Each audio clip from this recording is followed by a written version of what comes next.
Welcome to विज्ञान तक। Friends, यह कक्षा 11 के बायोलॉजी का क्लास चल रहा है। अध्याय नंबर है 21 और अध्याय का नाम है तंत्रिकीय नियंत्रण एवं समन्वय अर्थात neural control and coordinations. Friends, मैंने इस चैप्टर का 2 वीडियो और साथ ही आपके क्लास का लेसन 20 तक का पूरा वीडियो एक्सप्लेनेशन बना दिया है। अगर आपने वो सभी वीडियो नहीं देखा है तो ऊपर आपको यहाँ आई बटन पे उन सभी वीडियोस का लिंक मिल जाएगा। वहां से जाकर के आप उन्हें देख सकते हैं ताकि आपकी तैयारी बेहतर हो सके। अभी मैं आपको बताने वाला हूं तंत्रिका आवेगों की उत्पत्ति व संचरण। इस वीडियो में सबसे पहले हम लोग जानेंगे तंत्रिका आवेगों की उत्पत्ति एवं संचरण। ठीक है, तो चलिए शुरू करते हैं। अच्छा, इसको इंग्लिश में क्या कहेंगे? इसको इंग्लिश में कहेंगे generation and conduction of nerve impulse. Generation and conduction of nerve impulse. तो चलिए शुरू करते हैं। तंत्रिका कोशिकाएं यानी न्यूरॉन्स उद्दीपनशील कोशिकाएं हैं क्योंकि उनकी झिल्ली ध्रुवीय अवस्था में होती है। क्या आप जानते हैं यह झिल्ली ध्रुवीय अवस्था में क्यों रहती है? तो सबसे पहले ये समझिए कि जो तंत्रिका कोशिकाएं होती हैं अर्थात जो न्यूरॉन्स होते हैं वो उद्दीपनशील कोशिकाएं हैं। उद्दीपनशील कोशिकाओं का मतलब क्या है कि संवेगों को आवेगों को ग्रहण करती है, यानी ये टच या फिर कोई भी दर्द सुख महसूस करती है। ठीक है, आप अपने हाथ को टच करते हैं, अपने हाथ पे कहीं पे छुइए, स्पर्श कीजिए, कोई चींटी काटती है तो आपको महसूस होता है, वही है उद्दीपन। तो क्या करती है? ये उद्दीपन को ग्रहण करती है। अब ये प्रश्न है कि क्या आप बता सकते हैं कि ध्रुवीय अवस्था में क्यों रहती है? तो इसका जवाब आपको कुछ ही पलों में मिलेगा। विभिन्न प्रकार के आयन पथ चैनल तंत्रिका झिल्ली पर पाए जाते हैं।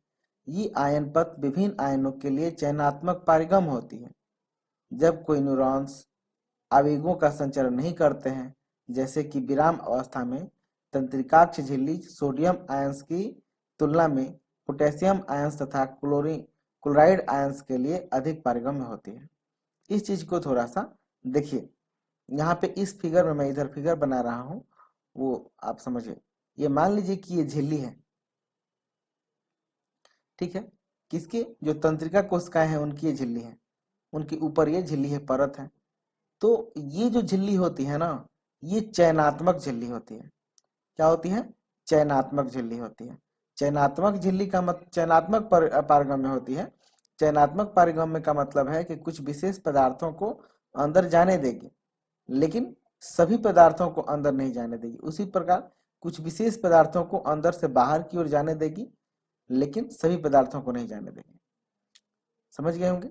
फिर से समझिए, चयनात्मक पारगम्य का मतलब है कि कुछ विशेष पदार्थों को अंदर आने देगी तथा कुछ विशेष पदार्थों को बाहर जाने देगी, लेकिन सभी पदार्थों को ना तो अंदर आने देगी, न ही सभी पदार्थों को बाहर जाने देगी। ठीक है, अब देखिए यहाँ पे ध्यान दीजिए कि जब कोई न्यूरॉन आवेगों का संचरण नहीं कर रहे होते हैं, मतलब जब आपका शरीर विराम की अवस्था में है, जो ये तंत्रिका कोशिकाएं हैं कोई कार्य नहीं कर रही होती है, उस समय क्या होता है कि जो तंत्रिकाक्ष होता है, मैंने आपको फिगर में दिखाया था, जो तंत्रिकाक्ष होता है उसकी झिल्ली सोडियम आयंस की तुलना में पोटेशियम आयंस तथा क्लोराइड आयंस के लिए अधिक पारगम्य होती है। यानी जब ये विराम अवस्था में है तब क्या होगा? इस झिल्ली से सोडियम आयंस क्या होगा? कम पारगम्य होगा, बहुत कम, नहीं के बराबर। जबकि जो पोटेशियम आयंस होगा या फिर सोडियम आयंस होगा, सॉरी क्लोराइड आयंस होगा, पोटेशियम आयन होगा या फिर क्लोराइड आयन होगा, इसके लिए अधिक पारगम्य होती है। आगे बढ़ते हैं। इसी प्रकार से झिल्ली तंत्रिकाक्ष द्रव्य में उपस्थित ऋण आवेशित प्रोटीकाल में भी अपारगम्य होती है। ये जो प्रोटीन काल होता है, प्रोटीन का अवकाश होता है, प्रोटीन का जगह होता है, वहां पे भी क्या होता है कि ऋण आवेशित के लिए अपारगम्य होती है। धीरे धीरे तंत्रिकाक्ष के तंत्रिका द्रव्य में पोटेशियम आयन तथा ऋणात्मक आयन होती है। इसी विभिन्नता के कारण सांद्रता प्रवणता होती है। झिल्ली पर पाई जाने वाली इस आयनिक प्रवणता को सोडियम पोटेशियम पंप द्वारा नियमित किया जाता है। तो फिर समझिए, ये झिल्ली है, इसमें क्या हो रहा है कि इसमें ये बाहर इसमें रहते हैं सोडियम आयन, ठीक है। तो ये सोडियम आयन को जाने नहीं देता, यहीं पे रुक जाता है, लेकिन जो क्लोरीन आयन होता है उसको भीतर की ओर जाने देता है। तो अंदर की ओर हो जाता है निगेटिव चार्ज, यानी क्या हो जाता है, यहाँ निगेटिव चार्ज होता है, यानी ऋण आयन हो जाता है। अब बाहर की ओर हो जाता है पॉजिटिव चार्ज, यानी धन आयन हो जाता है। अब इसी ऋण आयन और धन आयन के कारण यहाँ पे क्या हो जाता है, सांद्रता प्रवणता हो जाता है। सांद्रता प्रवणता का मतलब दोनों में डिफरेंस हो जाता है। अब सोचिए, नीचे माइनस है ऊपर प्लस है, तो दोनों में अलग अंतर हो जाएगा ना, उसी को कहेंगे सांद्रता प्रवणता हो जाता है। और यह किसके द्वारा निर्धारित किया जाता है, तो सोडियम पोटेशियम पंप द्वारा। सोडियम पोटेशियम पंप द्वारा कैसे, तो देखिए झिल्ली फिर से बना लेते हैं। क्या होता है कि इसमें से कोई कोई सोडियम का आयन अंदर आता है, लेकिन जो पोटेशियम आयन होता है और क्लोराइड आयन होता है वो बहुत तेजी से अंदर आ जाता है, बहुत तेजी से। लेकिन सोडियम शायद ही कोई एक आता है अंदर। और जो बाहर वाले इसमें पोटेशियम आयन से, ये बाहर में जो सोडियम आयन आया रहता है उसको बाहर की ओर भेजा जाता है, ठीक है। तो सोडियम ऑटोमेटिक कुछ संख्या में अंदर आता है, लेकिन जो सोडियम अंदर आ जाता है ना उसे बाहर की ओर भेज दिया जाता है एटीपी का यूज करके, ऊर्जा का यूज करके। उसी को कहते हैं सोडियम पोटेशियम पंप। इसमें क्या होता है सोडियम पोटेशियम पंप में, चलिए आगे पहले थोड़ा सा पढ़ लेते हैं। इस पंप द्वारा प्रति चक्र तीन सोडियम की तीन सोडियम आयन बाहर की ओर व दो पोटेशियम आयन कोशिका में प्रवेश करते हैं। परिणाम स्वरूप तंत्रिकाक्ष झिल्ली की बाहरी सतह धनावेशित जबकि आंतरिक सतह ऋण आवेशित हो जाती है, इसलिए यह ध्रुवित हो जाती है। विराम स्थिति में प्लाज्मा झिल्ली पर इस विभवांतर को विराम कला विभव कहते हैं। इधर देखिए फिगर में फिर से वही बनाते हैं। ये झिल्ली है, इसमें क्या होता है, मैंने आपको पहले ही बताया कि ये झिल्ली क्या करती है कि सोडियम आयन को बहुत कम आने देती है, लेकिन पोटेशियम और क्लोराइड आयन को आने देती है।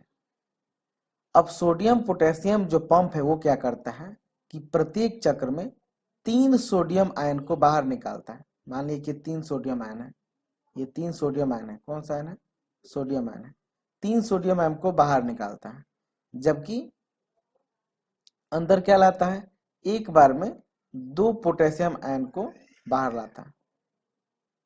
दो पोटेशियम आयन को क्या करता है, बाहर लाता है, जबकि जो तीन सोडियम आयन है उनको, सॉरी उल्टा बोल दिया शायद मैंने, जो तीन सोडियम आयन है ना उनको एक बार में बाहर निकालता है, झिल्ली से बाहर निकालता है कितना, तीन सोडियम आयन को, तथा दो पोटेशियम आयन को अंदर लाता है। अब ये देखिए चक्र जितना बार चलेगा हर बार क्या हो रहा है कि एक धन आयन ज्यादा निकल रहा है, यानी पॉजिटिव ज्यादा निकल रहा है। तीन गो निकल रहा है बाहर और दो ही आ रहा है, फिर तीन निकलेगा फिर दो आएगा।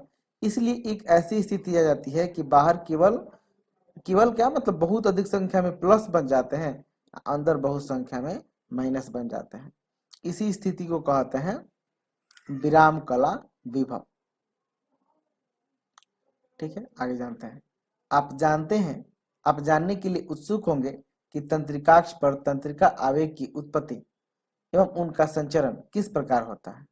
जब किसी एक स्थान पर ध्रुवीय झिल्ली पर आवेग होता है, चित्र 21.2 का उदाहरण, तब ई स्थल की ओर स्थित झिल्ली सोडियम आयन के लिए मुक्त पारगम्य हो जाती है। अब इसको थोड़ा सा फिगर में समझते हैं। देखिए इस फिगर को आप ध्यान से देखिए, यही झिल्ली है जिसे बनाया गया, मैं बार बार इस झिल्ली का चित्र बना रहा था। इसमें देखिए बाहर की ओर धन आयन है जो कि सोडियम आयन है। ये झिल्ली पारगम्य हो अर्ध पारगम्य होती है, यानी सोडियम आयन को बहुत कठिनाई से जाने देती है या फिर नहीं जाने देती है। होता क्या है, अच्छा ऐसा कब होता है, जब शरीर विराम अवस्था में रहता है तब।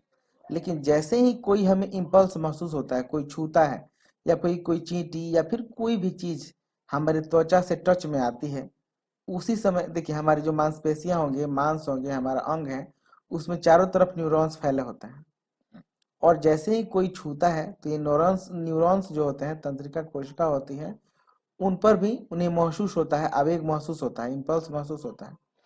जैसे ही कोई छूता है, सोडियम आयन तेजी से अंदर की ओर जाने लगता है। ठीक है, तेजी से सोडियम आयन अंदर की ओर जाने लगते हैं। तेजी से सोडियम आयन अंदर की ओर जाने के कारण होता है कि अंदर पॉजिटिव चार्ज यानी सोडियम आयन की सांद्रता बढ़ जाती है।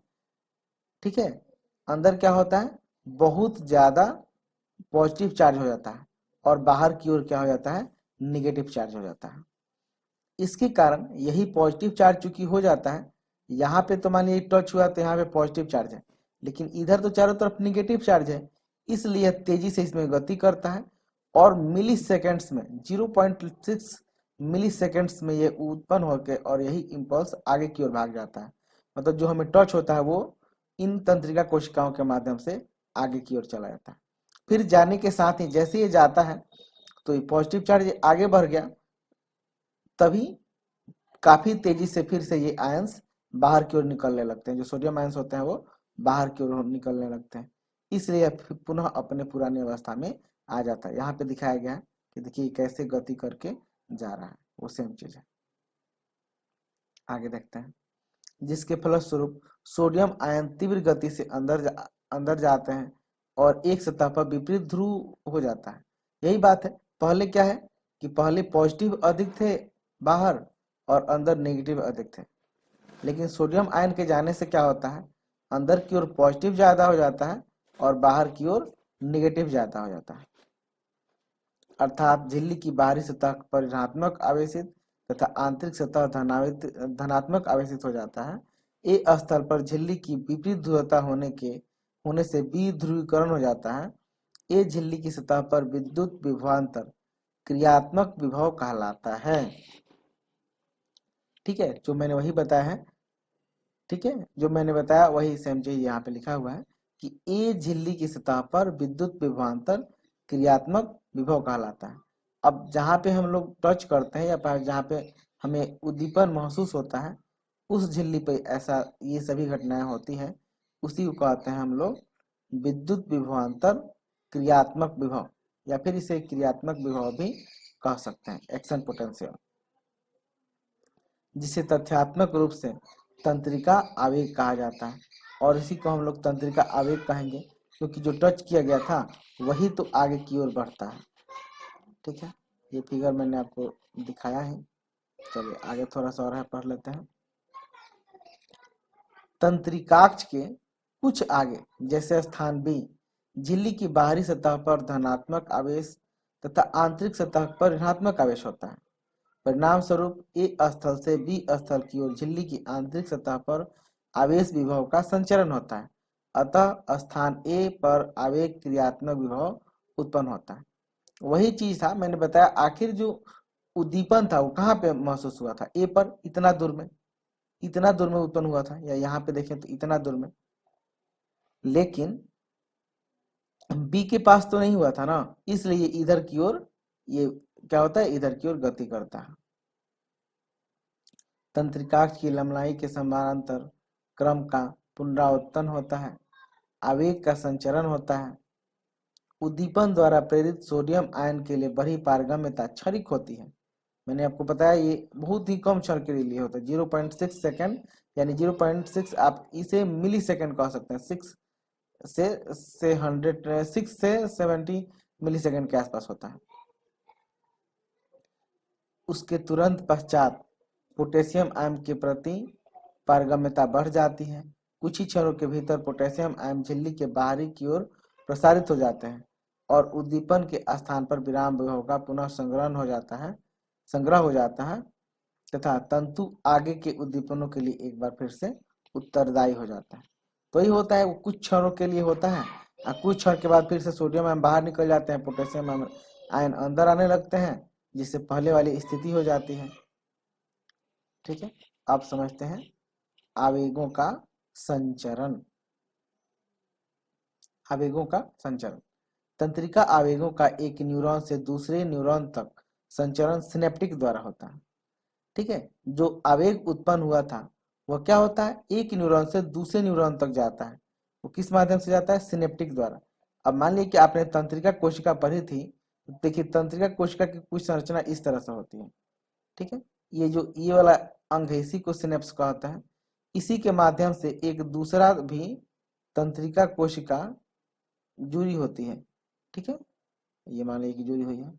तो इसी तरह से क्या होता है कि सिनेप्टिक होती है, यानी सिनेप्स के द्वारा ये आवेग आगे बढ़ती है। मान लीजिए कि आपने यहाँ पे छुआ था, तो ये आवेग जल्दी से लेकर किधर जाएगी, यहाँ से फिर इस न्यूरॉन में जाएगा। ऐसे ही कई न्यूरॉन्स आपस में जुड़े होते हैं, जिससे यह गति करते हुए आवेग जो होता है वो गति करते हुए हमारे मस्तिष्क तक चला जाता है। एक सिनेप्स का निर्माण पूर्व सिनेप्टिक न्यूरॉन तथा पश्च सिनेप्टिक न्यूरॉन की झिल्ली द्वारा होता है, जिसे सिनेप्टिक दरार द्वारा विभक्त भी हो सकता है और नहीं भी। यहाँ पे देखिए, थोड़ा सा मैं इसे मिटा देता हूँ। चलिए ठीक है, ये आ रहा था ना, ये सिनेप्स है इसका, और इसका डेंड्राइट है। तो ये दोनों ना आपस में जुड़े भी हो सकते हैं, ये वाला और ये वाला दोनों जुड़े भी हो सकते हैं, या फिर दोनों में थोड़ा सा गैप भी हो सकता है, यही बता रहे हैं यहाँ पे। कभी गैप होता है और कभी जुड़े होते हैं। सिनेप्स दो प्रकार के होते हैं, विद्युत सिनेप्स एवं रासायनिक सिनेप्स। अब ये जो सिनेप्स है, यानी यहाँ पे जो जुड़ाव होता है, ये दो तरह का हो सकता है, विद्युत और रासायनिक। जब विद्युत सिनेप्स होगा तो ये क्या होंगे, एक दूसरे से जुड़े होंगे, जबकि जब रासायनिक सिनेप्स होगा तो अलग होंगे। हमारे शरीर में अधिकांश रासायनिक सिनेप्स ही होता है। ठीक है, तो अगर ये अलग अलग है, यहाँ वाला ये वाला अगर पूरा जुड़ा हुआ नहीं है तो क्या है, रासायनिक सिनेप्स है। लेकिन अगर जुड़ा हुआ है, ये पूरा जुड़ गया है, तो है विद्युत सिनेप्स।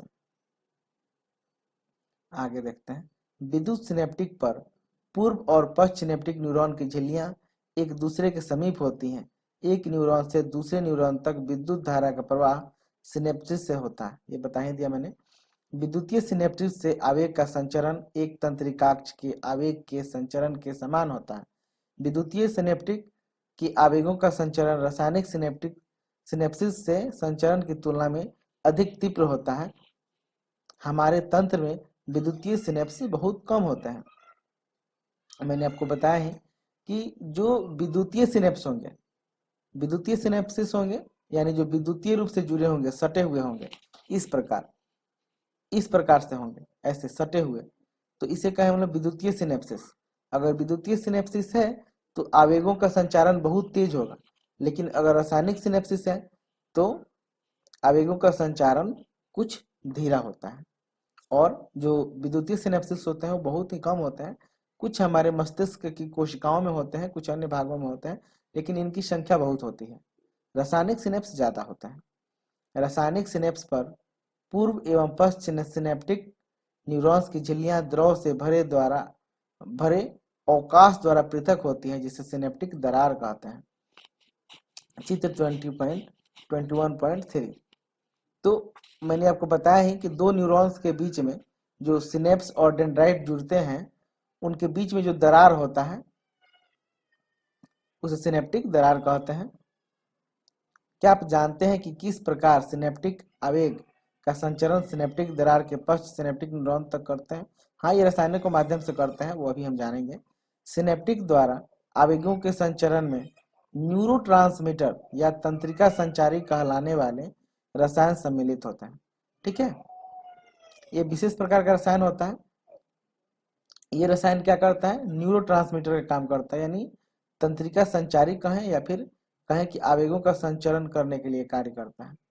तंत्रिकाक्ष के छोर पर स्थित तंत्रिका संचारी अणुओं से भरी होती है। जो तंत्रिकाक्ष के छोर होते हैं ना, वहां पे तंत्रिका संचारी अणुओं से भरी होती है, यानी वहां बहुत सारे अणु होते हैं, जिससे ये न्यूरोट्रांसमीटर होते हैं वो भरे होते हैं, पहले से ही भरे होते हैं। जब तक आवेग तंत्रिकाक्ष के छोर तक पहुंचता है, यह सिनेप्टिक पुटिका की गति को झिल्ली की ओर उत्तेजित करता है।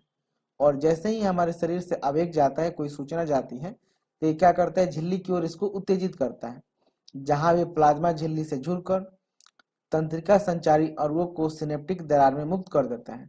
और आवेग जाता है ना, तो जो झिल्ली में, उस झिल्ली में जितने अणु भरे थे उन सभी को मुक्त कर देता है। मुक्त किए गए तंत्रिका संचारी और उपस्थ सिनेप्टिक झिल्ली पर स्थित विशिष्ट ग्राहियों से जुड़ जाते हैं। इस जुड़ाव के फलस्वरूप आयन चैनल खुल जाते हैं और उनमें आयनों के आगमन के पश्चात सिनेप्टिक झिल्ली पर नया विभव उत्पन्न हो जाता है। उत्पन्न हुआ नया विभव उत्तेजक तथा अवरोधक हो सकता है।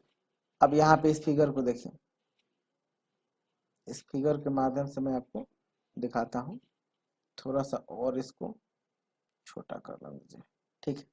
मान लीजिए कि आवेग इधर से आ रहा है, ठीक है, इधर से आवेग आ रहा है, इसको मैं हाईलाइटर ले लेता हूँ, ठीक है। मान लीजिए कि इधर से आवेग आ रहा है, ऊपर से, ऐसे ऊपर से नीचे की ओर आवेग आ रहा है।